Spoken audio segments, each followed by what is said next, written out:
오늘 우리에게 주시는 하나님의 말씀을 함께 읽겠습니다. 사도행전 16장 1절부터 3절까지 말씀입니다. 이 말씀을 봉독할 때 우리를 향한 하나님의 음성이 들려지기 바랍니다. 다 같이 한 목소리로 합독하시겠습니다. 바울이 더베와 루스드라에도 이름에 거기 디모데라 하는 제자가 있으니 그 어머니는 믿는 유대 여자요 아버지는 헬라인이라. 디모데는 루스드라와 이고니온에 있는 형제들에게 칭찬받는 자니 바울이 그를 데리고 떠나고자 할새 그 지역에 있는 유대인으로 말미암아 그를 데려다가 할례를 행하니 이는 그 사람들이 그의 아버지는 헬라인인 줄 다 알미러라. 아멘. 오늘 우리가 함께 말씀을 나눠볼 사람은 디모데입니다. 바울과 디모데의 관계는 조금 상식을 좀 벗어나는 관계입니다. 홀쭉이와 뚱뚱이 상식을 벗어나는 건 같이 보이죠. 그런데 홀쭉이와 뚱뚱이는 이상하게 묘하게 잘 어울리지 않습니까? 그렇죠? 뭐 남과 여가 다른데 어울리는 게 묘하게 잘 어울리는 거 아니겠습니까? 그렇죠? 또 뭐가 있을까요? 어울릴 것 같지 않은데 어울리는 짝, 꺽다리와 장다리, 뭐 그런 거 있죠. 오늘 본문의 커플은 잘 어울릴 것 같지 않은 그런 커플입니다. 바울과 디모데. 바울은 나이가 한 50 넘었을 거라고 생각이 됩니다. 뭐 후반쯤 됐을까요? 50대 사람이고요.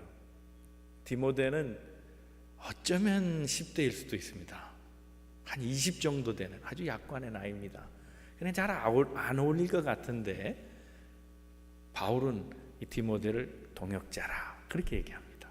동역자라, 친구처럼 여겼고요. 나중에는 이제 아비처럼 생각했습니다. 어울릴 것 같지 않은데 아주 묘하게 조화를 이루는 믿음의 좋은 커플이었습니다. 바울이 왜 디모데를 선택했을까? 우리 바울에 대한 인상이 있죠. 바울은 강한 사람입니다. 돌에 맞아도 포기할 사람이 아닙니다.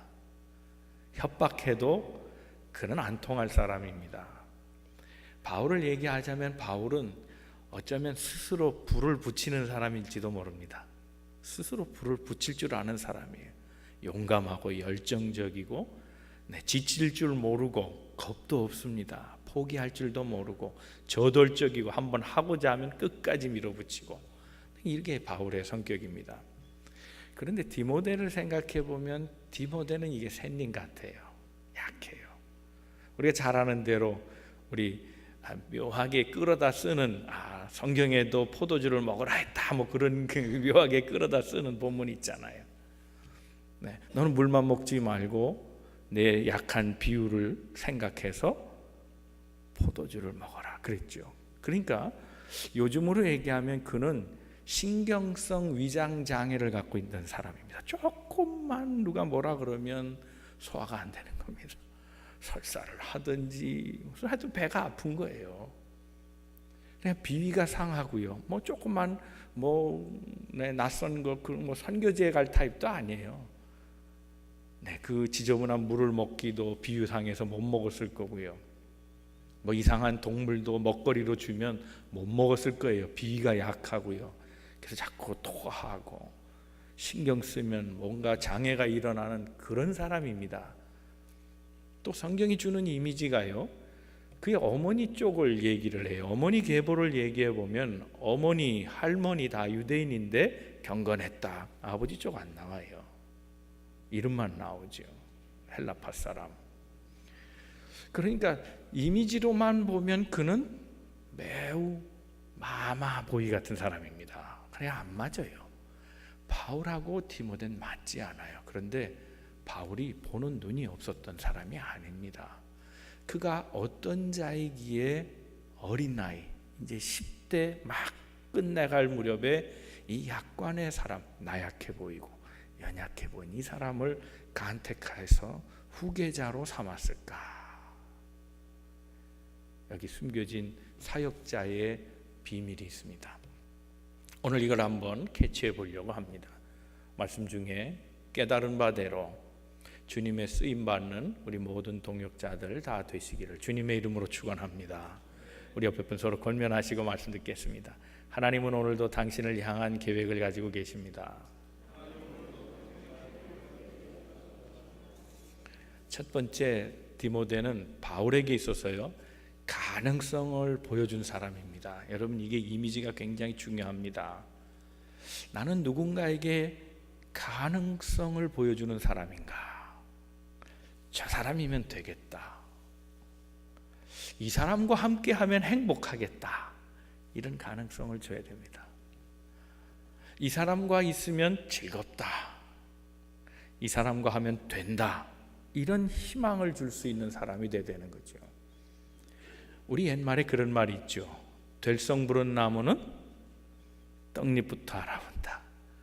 또 그 비슷한 말이 있죠. 싹이 노랗다. 그런 말이 있잖아요. 뭐 안 된다는 뜻이에요. 가능성이 없다는 뜻이죠.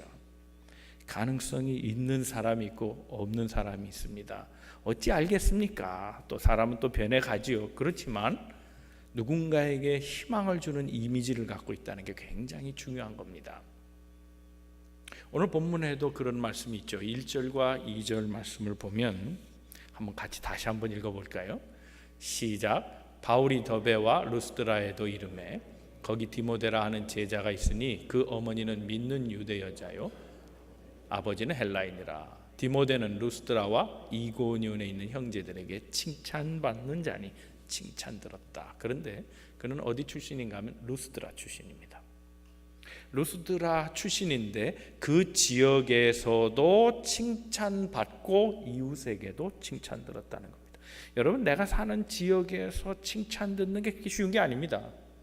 그렇죠? 우리 교회 안에서 칭찬 듣는 것도 쉬운 것이 아닌데 도시 안에서 칭찬 듣는 사람이다? 쉽지 않습니다. 그런데 이고니온에게까지 칭찬 듣는 사람이었다는 겁니다. 이고니온은 여기서 LA쯤 떨어진 겁니다. 왕래 쉽지 않습니다. 마음 먹고 가야 되는 거리죠. 그렇잖아요. 그때는 걸어갔으니까. 네트워크 있었던 거 아니고요. 와이파이 되는 거 아닙니다. 그러니까 이게 굉장히 멀리 떨어져 있는 지역입니다. 사실 소통이 거의 안 되는 지역이라 볼 수 있는데 그 동네까지 소문난 사람이라는 겁니다. 이 어린 사람이 아무개 사람 그 집안 보니까 아버지는 헬라인이고 어머니는 유대인인데 믿음으로 잘 자랐대. 소문이 확 나는 겁니다. 괜찮대, 애가 쓸만한 애라는 거야. 그건 뭔가 한 자리 하겠어. 이런 소문을 얻었다는 겁니다. 바울이 이런 사람 고른 겁니다. 희망을 줄 수 있는 사람. 바울이 지금 이것을 보고 있는 시점은 언젠가 하면 2차 전도 여행입니다. 2차 전도 여행. 자, 1차 전도 여행 후에 실패한 게 있습니다. 마가입니다. 마가 요한. 될성 불렀습니다. 그런데 될성 부른 나무인데 믿는 도끼에 발 찍힌 겁니다. 마가가 1차 전도 여행 중에 가버린 겁니다. 못하겠다고. 그의 어머니 기도의 여자입니다. 노래 잘하는 마가의 다락방, 기도처소 아닙니까? 그 집이 마가의 집입니다. 어머니는 많은 사람들을 위해서 기도처를 제공해주는 아주 신실한 여인이었습니다. 어머니 기도 많이 한 여자입니다. 그러니 그의 자식은 볼 게 뭐 있겠습니까? 어머니 보고라도 그 자식은 택할 수 있습니다. 그런 어머니에게서 자란 자식이라면 믿을만하다. 그래서 데려간 겁니다.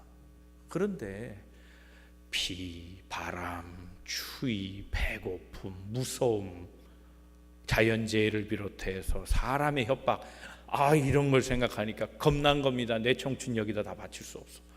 내가 왜 지금 나는 이거 아니야 지금 잘못 생각한 거야. 중간에 가버리고 맙니다. 그래서 바울과 바나바가 대판 싸웠다 그러잖아요. 2차 여행할 때 실패한 겁니다. 그러니 또 이 비슷한 성격의 사람이 유순하고 착하고 물러 터져버린 이런 형의 인간이라고요. 새님 같고 마마보이 같은 여인, 여성 같은 이미지를 주니까 잘 선택해야겠죠. 그러니 얼마나 신중하게 선택했겠습니까? 2차 여행 시작할 때. 바울은 1차 여행 중에 루스드라를 방문했거든요. 5년 후에 다시 온 겁니다. 거기에서 일꾼 부르고 거기에서 가자 결단하고 요청합니다. 그때 디모데가 이때 용기를 냅니다. 어머니 품에만 자란 사람입니다. 할머니의 사랑 많이 받았으면 유약해 보이는 그가 결단하고 따라 나섭니다. 바울에게는 이게 선교적인 전략일 수도 있습니다.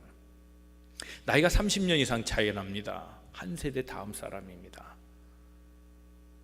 그러니 나이가 많은 사람이 복음을 증거할 때에 그 대상들이 어떻겠습니까? 예수는 다 나이 많은 사람만 믿는 건가 보다, 그렇게 생각할 수 있죠. 젊은 세대를 택한 겁니다.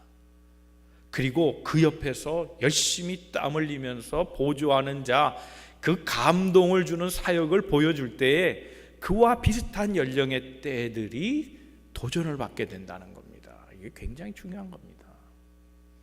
미래를 본 것 아니겠습니까? 그리고 그를 통해서 현재적으로도 사역할 수 있음을 보여주는 아주 좋은 예시입니다. 사랑하는 성도 여러분, 여러분에게 양육자가 있습니까? 한 세대 뒤처진 양육자가 있습니까? 우리 그리스도인들은 사람을 길러내야 합니다.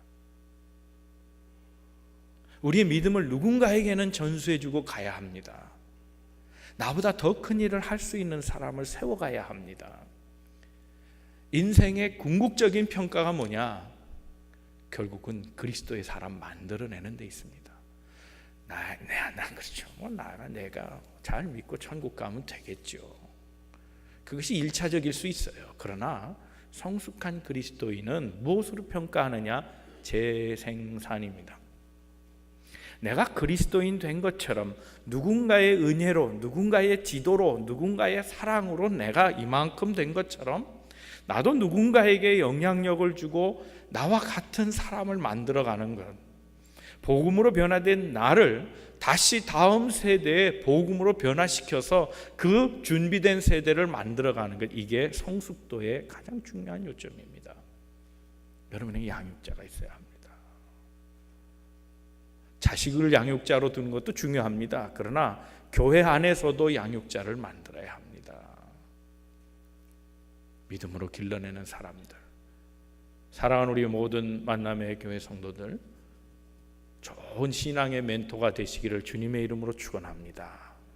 그래서 믿음이 연약한 자들에게 힘을 주고, 방황하는 자들에겐 길이 되어주고, 상처받은 자에겐 위로자가 되어주고, 실패한 자에게는 희망과 용기를 줄 수 있는 그런 멘토들 다 되셔서 좋은 하나님의 사람들, 다음 세대 잘 길러내는 우리 모든 성도들 되시기를 다시 한번 주님의 이름으로 축원합니다.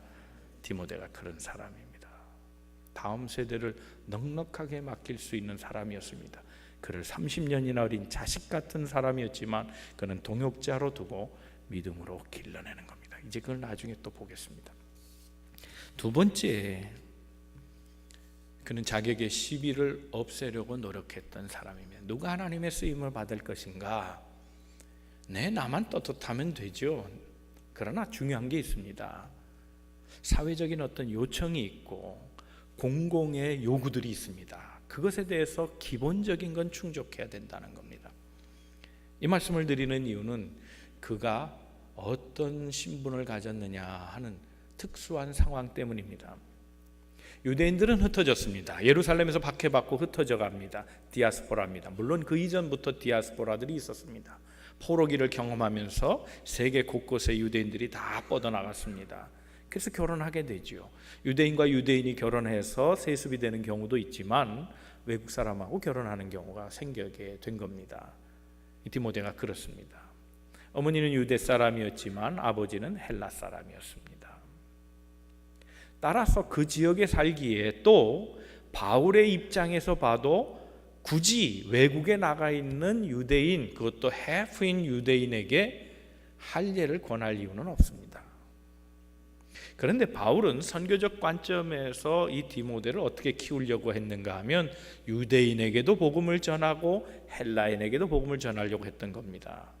바이링기얼한 사람이잖아요. 피도 두 가지가 있으니 선교적 전략에 매우 중요한 사람입니다. 그런데 바울이 2차 전도 여행 때 데리고 다닌 사람, 그 사람이 누군가 하면 실라인데, 실라는 매우 남성적인 사람입니다. 바나바와 헤어지고 나서 마가같이 약한 사람 안 데리고 다니려고 한 겁니다. 강한 자 실라, 이 사람을 선택해서 남성적인 건강하고 말이죠, 박력 있는 사람 데리고 다니려고 했는데 이 사람은 출신이 유대인입니다. 그러니까 타 지역에 복음 전하기가 어렵습니다. 언어가 잘 안 됩니다. 또 하나는 이방 사람들이 그의 설교를 들으려고 하지 않을 겁니다. 언어가 되더라도. 그래서 그에게는 선교적 한계가 있는 겁니다.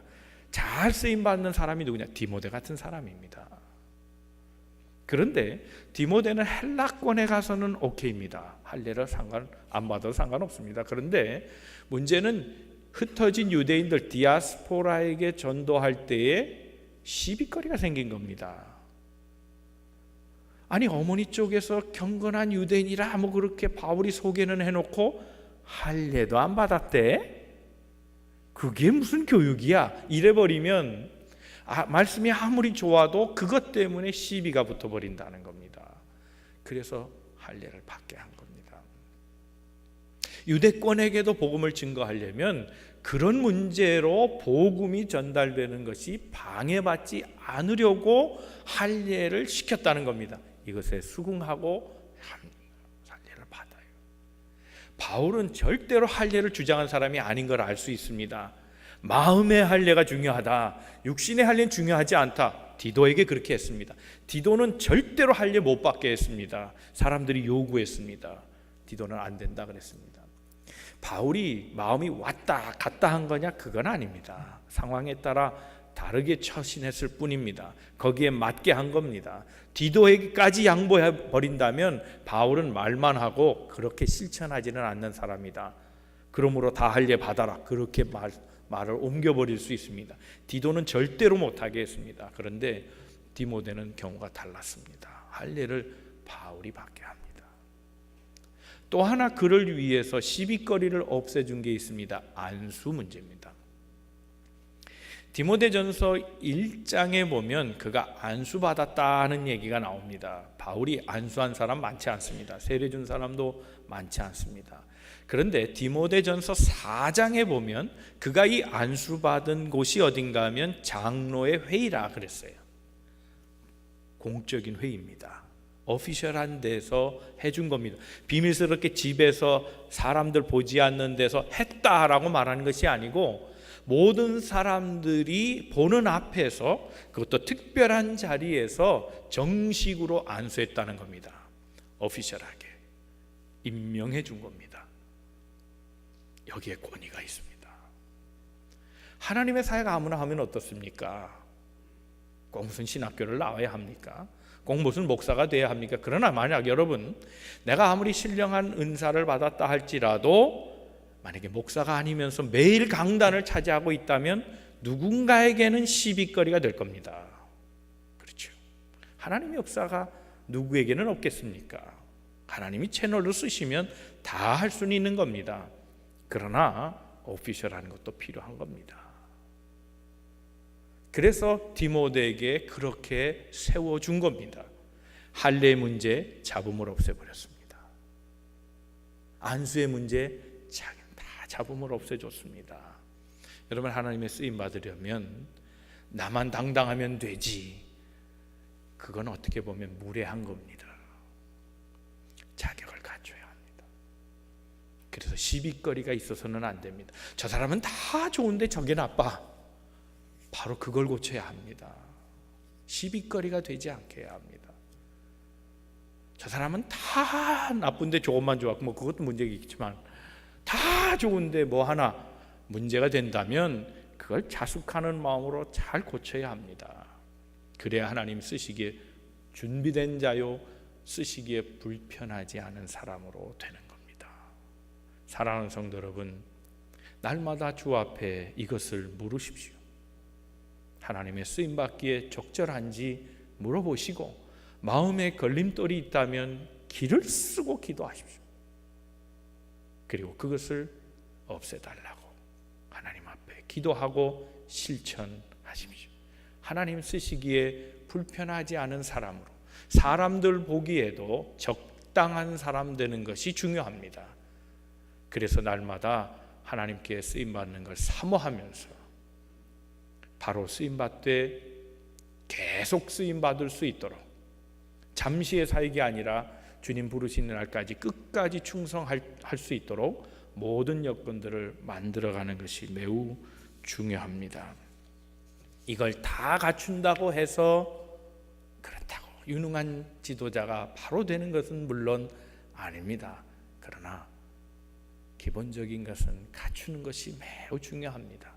성령의 열매들을 갖추어가고, 힘쓰라 하는 것에 전념하고, 버리라 하는 것에 마음 두지 아니하고, 하나님 앞에 쓰임받기를 날마다 구하면서 온전함을 배워갈 때에 하나님의 귀한 사역자로 손색 없이 쓰임받게 될 줄로 믿습니다.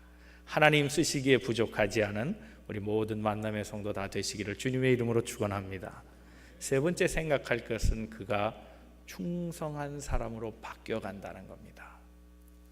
그래서 많은 사람들에게 그는 정말 충성된 사역자라는 얘기를 들을 수 있었습니다. 무엇보다 바울이 인정합니다. 바울과 루스드라에서 만남을 가진 이후로 그는 쭉 2차 전도여행 끝까지 갑니다.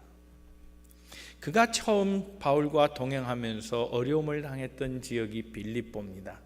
이 빌립보에서 문제된 것은 이방인 중심의 모임에서 문제가 됐습니다. 이방인들 다루기 어렵습니다. 복음을 쉽게 받아들이려는 사람이 아닙니다. 다 악한 영의 지배를 받았습니다. 그러던 중에 귀신을 쫓아냅니다. 이것이 화가 됩니다. 동네가 뒤집혀 버린 겁니다. 누가 함부로 이렇게 나온 겁니다. 그래서 오히려 귀신을 쫓아내고 죽도록 매맞고 수감됩니다. 빌립보 감옥에 들어가게 된 겁니다. 바울과 실라는 감방에 들어갔는데 누가와 디모데는 다행히 그곳에 수감되지 않았습니다. 아마 루디아의 집, 빌립보에는 루디아가 자주장사 루디아, 돈이 많은 여인이었는데 기도처로 자기 집을 제공해서 가정에서 교회를 했습니다. 그러니까 그곳에 아마 숨겨져 있었을 거라 생각합니다. 후에 바울이 그곳으로 가거든요. 그날 밤 바울은 죽도록 매맞았는데 찬송하고 기도하는 겁니다. 놀라운 일이죠. 그랬더니 지진이 일어나고요. 그가 풀려나고 찾아온 집이 바로 루디아의 집입니다. 거기에서 디모데를 다시 상봉하는 겁니다. 디모데만 있었던 건 아니죠, 물론. 디모데가 그걸 봤다는 겁니다. 그런데 거기 들어와서 하는 말이 무서워 죽겠어. 와, 잘못하면 완전히 갈 뻔한 거야. 얼마나 내가 아주 놀랬는지, 내가 막 기절할 뻔했어. 죽다 살아났어. 아이고 무서워. 이런 게 아니고요. 오히려 담대해진 거예요. 하나님의 도우심을 얘기하고 찬송하고 우리는 왔다 말이죠. 기도로 이겨냈다 이렇게 얘기하니까 이 20살밖에 안 된 이 디모데가 얼마나 놀랐겠어요. 디모데 자기를 생각해 보면 이 바울의 이런 태도는 정말 도전적인 겁니다. 아니 어떻게 저럴 수 있을까? 그는 여기에서 선교에 대해서 다시 생각해 본 겁니다. 선교는 어렵다. 그러나 성령이 함께 하시면 된다. 이 현장 교육을 받은 거예요. 현장 교육. 산 간증을 들은 겁니다. 그런데 이 간증만 갖고 들어서 되는 건 아니죠. 여러분 간증 집회 많이 하면요 힘이 나요. 그런데 그 간증의 삶을 나도 살지 않으면 간증은 다 잊어버려요. 그래서 맨날 간증만 듣고 은혜만 받고 삶은 안 고쳐지는 경우가 참 많아요. 부흥회 하면 다 은혜 받죠. 근데 지나면 며칠 안 가요. 왜? 그대로 살지 못하기 때문에 그런 거예요. 아직 훈련이 더 필요합니다. 이후에 데살로니가에서 또 전도하다가 문제가 됩니다. 데살로니가 지역에서는 아까 빌립보에서는 이방인 중심의 공동체였는데 이건 유대인 중심의 공동체입니다. 마음이 편하죠. 그래도 동족이니까 천만에요. 그렇지 않아요. 회당장을 중심으로 한 사람들이 예수에 대한 복음을 증거하니까 노하고 사람 잡으려고 했어요. 어느 날 갑자기 모의를 하고 들이닥쳐서 바울을 잡으려고 했는데 바울이 머무르고 있었던 야손이라는 집이었습니다. 바울은 거기 없었어요. 그러니까 화가 나니까 야손을 잡아갑니다. 집주인을 잡아갑니다. 그리고 엄하게 경고하고 협박을 합니다.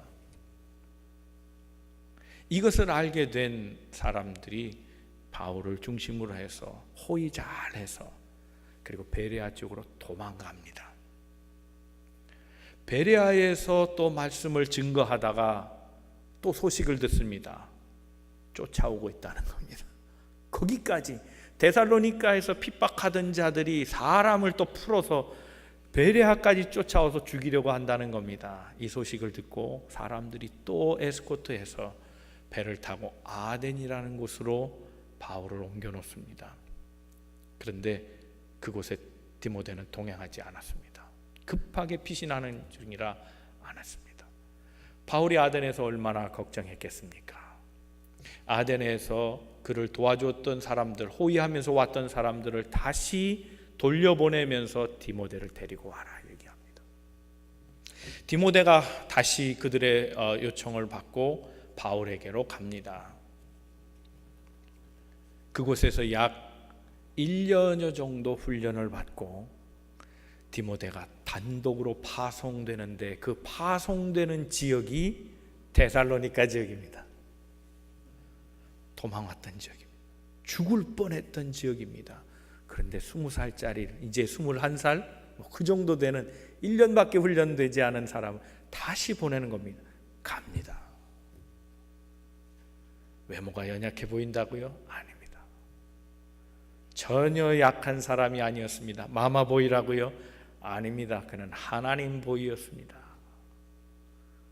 그는 1년 동안 얼마나 훈련을 잘 받았는지 데살로니가에 가서 정말 사역을 잘 하고 옵니다. 바울의 기대에 아주 충족해 준 일꾼으로 성장해 갔습니다. 더 나아가서 그는 고린도 지역으로 이제 또 발걸음을 옮기는데 바울은 아덴을 떠나서 고린도 지역에 갑니다.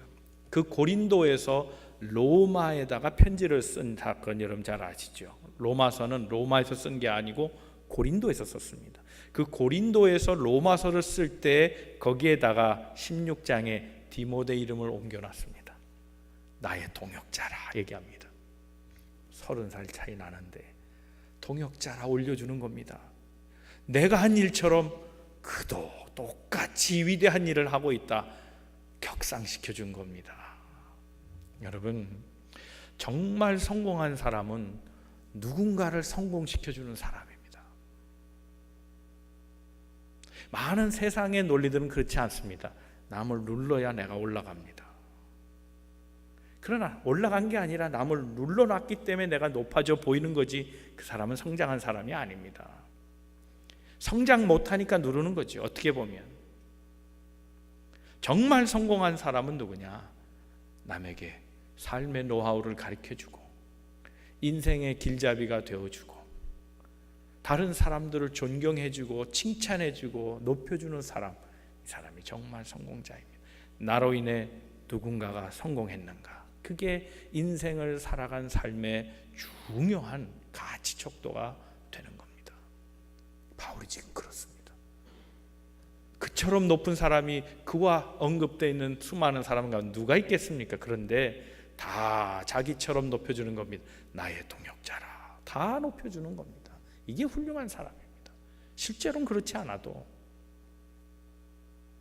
이제 그가 1차 전도 여행을 다 끝내고 2차 여행 끝내고 3차까지 진행되는 중에 에베소 지역에 머물렀을 때 이제 디모데를 고린도에 파송하게 됩니다.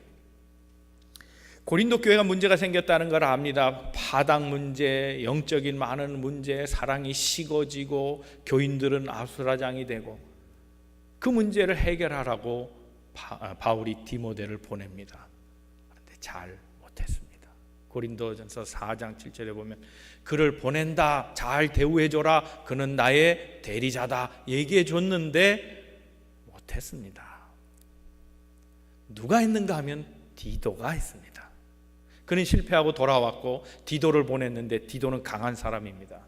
디도가 고린도 교회 문제를 해결합니다.